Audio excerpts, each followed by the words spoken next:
Are Americans prejudiced in their opinions about Africa? They most certainly are.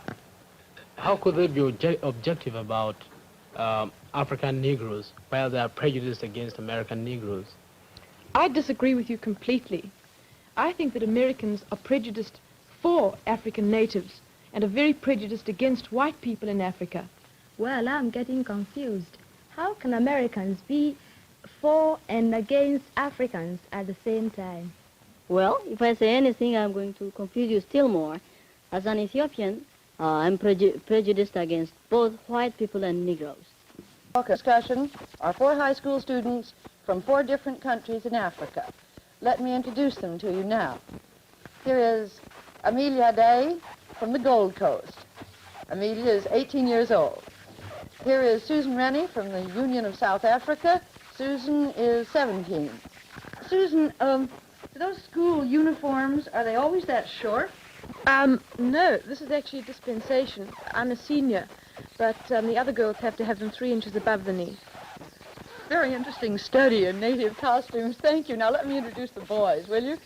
Here, our baby for tonight, 15-year-old Mesfin Binega from Ethiopia, and 16-year-old Boniface Offokaja from Nigeria. Now, let's start out by asking you what some of your own prejudices are. How about you, Amelia? Have you got any prejudices, say, against the Nigerians? Yeah, I have my own personal prejudice against the Nigerians. Coming from the Gold Coast, where there are many Nigerians, I think that I sometimes look down on the Nigerians as somewhat inferior to us. Because, you see, the Nigerians who come to the Gold Coast are mostly beggars. So that's my opinion about the Nigerians. This is funny. I don't see how you have a case against for this your proposition, or I say for this your stand. Actually, personally, I look towards the Gold Coast not as inferiors, but perhaps as people that are individualistic, are not working towards the communal effort or towards the welfare of the nation. They, of course, have made great strides because they are a very small country, and yet you have all these differences in their country. Mesfin, how about your prejudices? You admitted to several at the beginning. Well, as I told you before, we have also our own prejudices against the African Negroes. We consider them as inferiors. We have, of course, our own reasons for saying so. Well, what are they, Mesfin? Well, first thing, we consider ourselves to be of the lost tribe of Israel and not Negroes. It's only that our faces are burnt that we look like Negroes.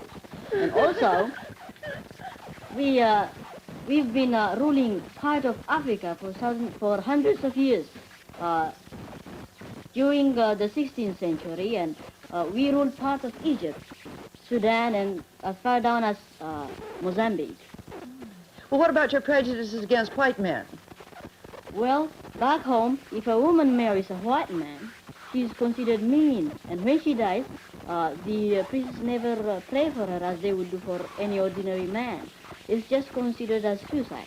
Why do you think they look down on the white people so much? Well, for the first reason, religiously they consider them unclean in heart because they eat pork, and that's prohibited in religion. Susan, you got any prejudices? Oh, I think I've got some pretty large prejudices. I think I'm very prejudiced against the foreign press, particularly the American press, because I've come up against a lot of discrimination myself while I've been here. As a South African, everywhere I go, particularly in the schools, at the moment I mention that I'm from South Africa, I'm discriminated against in the sense that, well, the picture in South Africa, the situation has been so badly distorted and so exaggerated because racial news is sensational news. And so journalists have so distorted the picture in South Africa that when I come over here, I'm looked down upon, and I've really felt this discrimination. I haven't been treated as just an individual and a human being, and I feel that the press is responsible for this. Well, I've been wanting to ask you a question for a long time. When we all came here, it just took to me. You like me very much, I can see, and I like you. But I know you are a South African, and I'm an African. But why is it that out here you are very friendly towards me, but down in South Africa, you don't do the same towards the Negroes that are living there. Can you tell me? Well, it's the whole setup. I mean, South Africa, we have a pattern of life which is different to any other country in the world. Because you have the white population, and which came to the country in 1652, and they are much more highly developed, coming from Europe with European backgrounds and traditions. And they have developed the country and have developed a highly civilized community. Whereas the Negro, the Bantu as we call them in Africa, in South Africa, is primitive, on a very primitive level. And the barrier in South Africa isn't so much color as civilization and economically. Excuse me, on that point, we get into a very, very tense ground recently. You talked about this question of it not being a racial struggle, but a struggle of civilization. Well, personally, you see, I sympathize with your situation, because I couldn't live in a country, your economic position, and perhaps your future well-being as a nation might be in danger if you allow the strong-hearted, driving Africans to take over the government. That is, of course, what will happen if they're given the vote. Nonetheless, let us come now to that basic issue of racial segregation. I hear this honorable gentleman is from Ethiopia. I think it's high time Ethiopians come to the side where exactly they are. I usually wonder, are you Negroes? You are not Negroes. You say you are not Negroes. Are you white? You're not white. What are you? Well, I told you the answer. We are not Negroes. We are one of the lost tribes of Israel. It's just because our faces are burned that we look like Negroes. I've got the point, you are lost. I think that makes a conclusive answer. I'm wondering if Susan and Mesfin have something very much in common. Neither one of you admit you're Africans, and yet both of you live in Africa and have for generations and generations. Well, I won't say that we're naturally, because we're a different ethnical group, we're not Africans in the sense that the Negroes and other groups have actually originated in Africa. But I consider South Africa my homeland and my fatherland, and I always will. And there is a misconception that exists.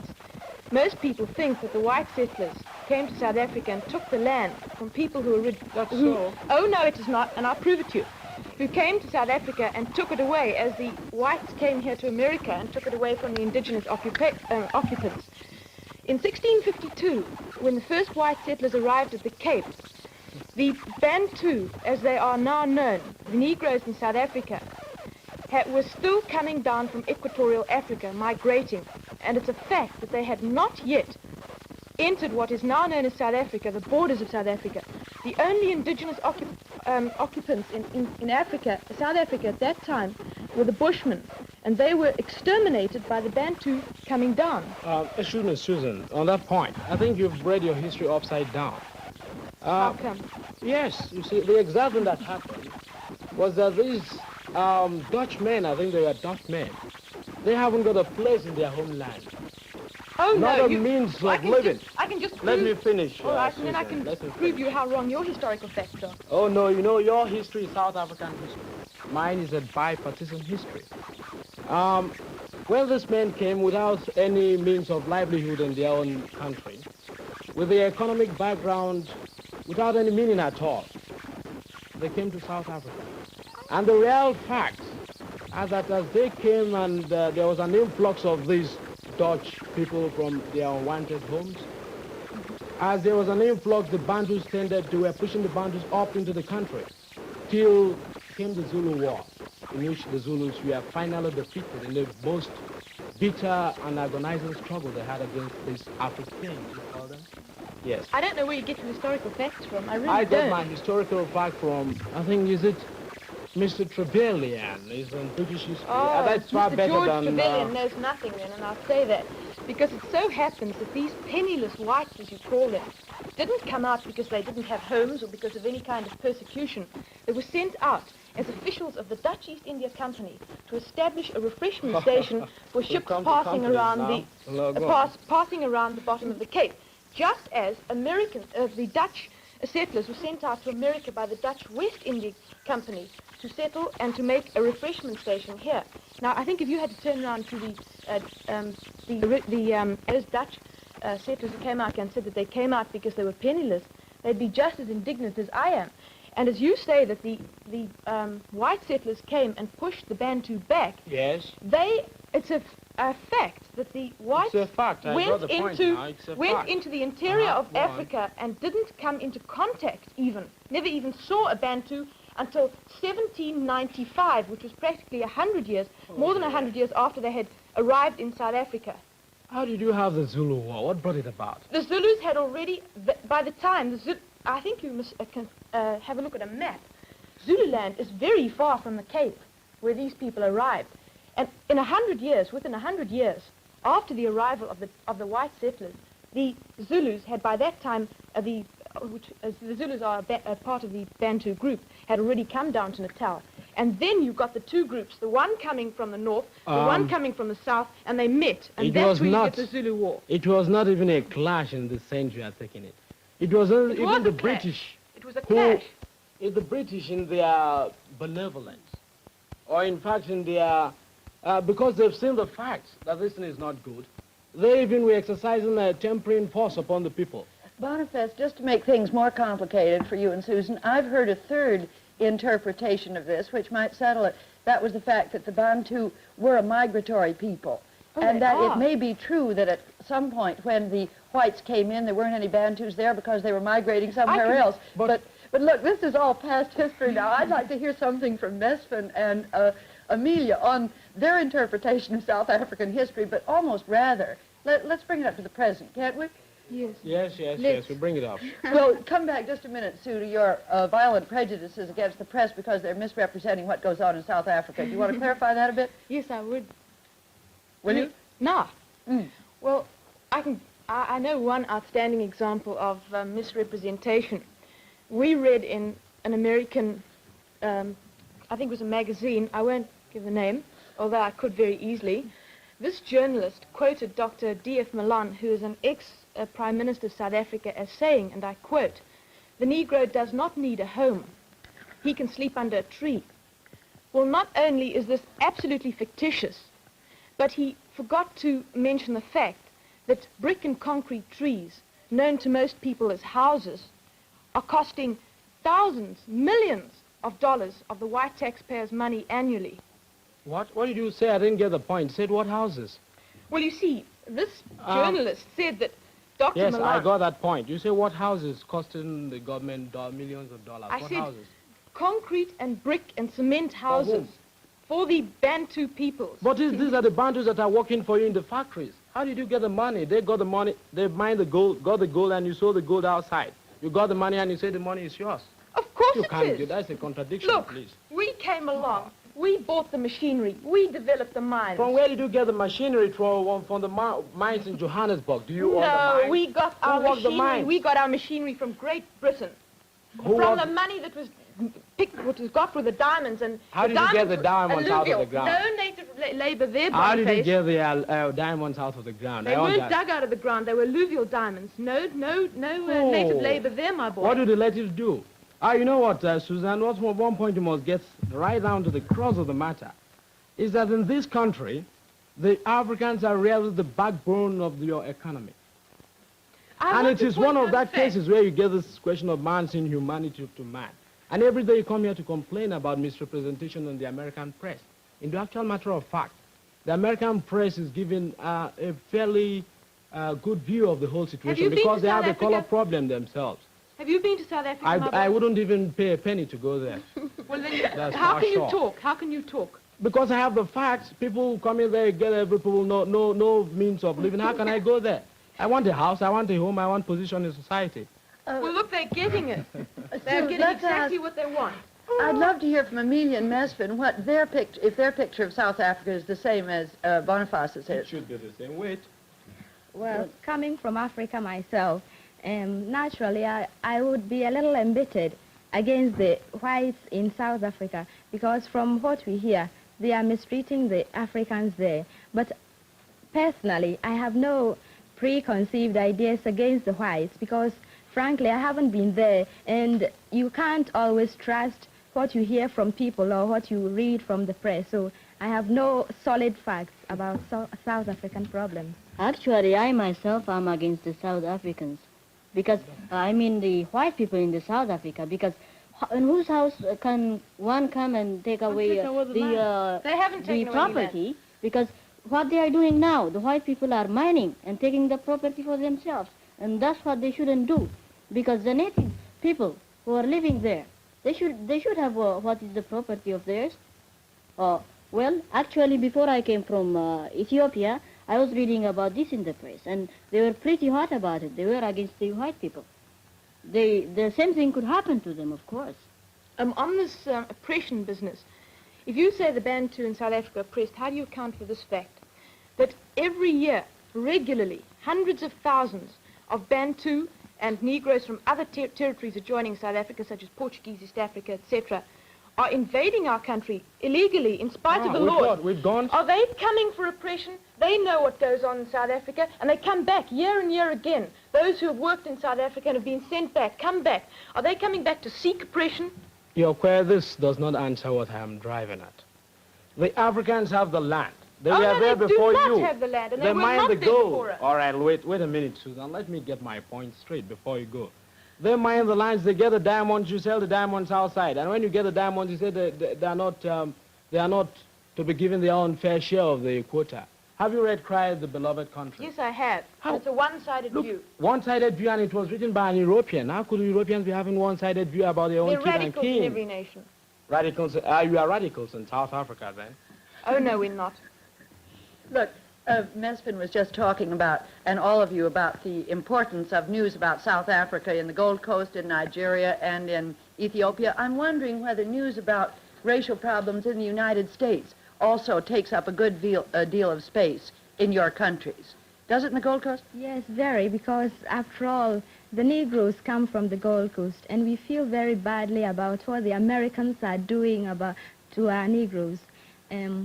I know that one of my ancestors probably came here too, and from what I hear in the Gold Coast, the Americans don't give the Negroes a fair chance of activities here. For instance, they don't give the Negroes the same education as they give the white Americans. And also, for instance, a Negro wouldn't be permitted to go to ride on the same bus with a white man. As for me, I don't think that color, which is purely a natural thing, can be such a great bar to human understanding. And I think America is a democratic nation, as it calls itself, but this one thing really doesn't show it all very well as a democratic country. Amelia, you've been in the New York area for about a month now. Does the picture you had of America that you've just described correspond to what you've seen here in the schools and the communities you've been in? Well, when I came up here, most of the people in New York told me that segregation is only practiced in the South, but in the North, they have now begun to have integration. Well, I didn't think much about it, but one day after school, I went to a restaurant with a friend of mine, and she's an English girl, and we sat there and waited to be served by a waiter. Well, the waiter just came around, looked at us and passed us, and went around serving others who came in after us. Well, I knew at once what he was doing, but my friend didn't know it. So she walked up to the waiter and said, "Well, we've been waiting here so long, won't you serve us?" The waiter just looked at her hard and then looked back at me. And then I told the girl that we better leave the restaurant because I understood it. But the girl was shocked, but I wasn't surprised because that was what I was expecting to find. And how about Americans, you, Mesfin? Well, in my country... No, I mean your experience with segregation here. Have you had any? Well, when I came to America, I was in Dwightmore High School, and I went for a haircut in the city. I looked up for a barber shop. I went there, and they told me they were busy. I went to a second one. The same thing happened, and to a third one, too. How about Dwightmore? Are there any Negro students there? Well, there are quite a lot of them. In fact, about 3/4 Negroes in the school. And they are well treated as the other white people, and I'm happy about it. In fact, one of the vice president of the school is a Negro himself, Linton Marsh. How about you, Boniface? Have you met segregation at all here? I've not met it. I think they must be pretty lucky Because I've been looking forward to get this segregation against me, but I have not got it yet. It's an irony that the South African will get it and I wouldn't get it myself. Well, Susan really has felt some here. It's interesting that you're the only one who has not. Yes? What are we after now? I think we'll come back to this question of I think it was the United States racial problems. Well, I feel, of course, that the outlook here has continued to be better. You do? I do. But on the other hand, this racial segregation, which of course I do, and I'll always make that point clear, is an outcrop of insecurity in economic conditions, and also somehow low-pointed opinions and all that sort of thing. Provides other people with that same pretext by which they could criticize the United States. Asians and Africans can't understand why a country devoted to the greatest ideals of freedom and democratic government should expect to discriminate among their citizens. We didn't get to ask Sue whether in South Africa her newspapers play up racial news in America, too. Oh, yes, they played up a great deal. Well, naturally, we get all these stories about the riots at Clinton, Tennessee, and how they had to escort these people to school and bring out the National Guard and so on and so forth. Mrs. Waller, if I may interpret, Yes. I think there are more rats in the Johannesburg area, in the Negro area, than there are in Tennessee. Am I right, Susan? Oh, well, there are a couple of... Rats, yes. No, I wouldn't say riots. And wait a minute, in the Johannesburg area, you have only one telephone to the whole Negro population. Oh, That of- rubbish. Yes. Where do you get well, your facts from? Facts from books written on countable times on South Africa. Well, that's We are not the only country in absolutely the world. ridiculous. That is Oh. absolutely ridiculous. And Absolutely true. I'll get this for you afterwards. There are not, I can All right, let me guarantee finish you- my question. One Let me telephone. finish my statement, please. No wonder people prejudice Let me with finish so my much statement, ignorance. please. One telephone in the whole Johannesburg district. Why? They don't want the That's not Africans true. to have a means of communication by which they could rebel against the people. I'm speaking from facts. John Gunter wrote that. That's absolutely ridiculous. And I think if Ridiculous. you try and... Oh, you didn't say it was wrong. It is ridiculous, It's but not wrong. it's wrong. That's It is wrong. Ridiculous, but not That wrong. is no fact. Wait a minute, Mesfin Boniface, wants if to you get... have got your facts from one-sided... It's not one-sided, Mesfin. It's it not should one-sided. be, because you know. what you've got is almost... all what you've got All right. is Look, I against can each assure I other. can give you 4 concurrent. John Gunter wrote that. An African newspaper in Nigeria wrote that. A British paper wrote that. A Lebanese paper wrote that. Are all the world prejudiced against Well, you South can't Africa? so much criticize the country without actually going there and seeing what is happening, you see. I don't need to go there. I told you I wouldn't You pay a penny should. to go there. How because can I go we there? have come to America and we are looking what they are doing in America. We might have got false ideas of America. In I America, would the appreciate outlook it has if you- continued to be better. In South Africa, the outlook has continued to be worse. As a matter of disagree fact- with And that you on exactly, I Ms. disagree Mesfin. with you. As a matter No, of that fact, we are exactly. progressing. Wait a minute, Susan. That exactly, Mesfin, is what, Susan, I think you better take care about this. When these Africans come to learn that they are really being discriminated, they are learning now. And when they rise, you know what has been imposed upon the people by law? Or what has been suppressed when you get the people really suppressed? When they rise, they shall throw away that same government. And you are... Well, look, instead you've of- had your speak, I'm going to have mine now. It so happens that this apartheid, which you most probably have misinterpreted already, No, you misinterpreting just a minute, it let yourself. me speak, Not is me. working towards a solution in South Africa, and it so happens that there will be no riots, nothing like that. This apartheid policy, which I will afterwards speak to you about, seeing I think there's only very little time, is working towards getting self-realization and self-rights for the black people within their own areas. And I think if you make a careful study of apartheid, you will see, and already they've started legislating in South Africa and spending vast sums of money. Within the next 20 years, we're going to have a solution to our problems. I've spent 15 years learning it, and every day I become more prejudiced against South Africa. I don't need to spend a day more. But And I think for you're getting your instance, facts from the wrong source. not That's all from I the can wrong say. source, please. You're getting your facts from the government laid out principles and practices. Well, by which I racial live there. segregation will I be live there. I ought discriminated. to know.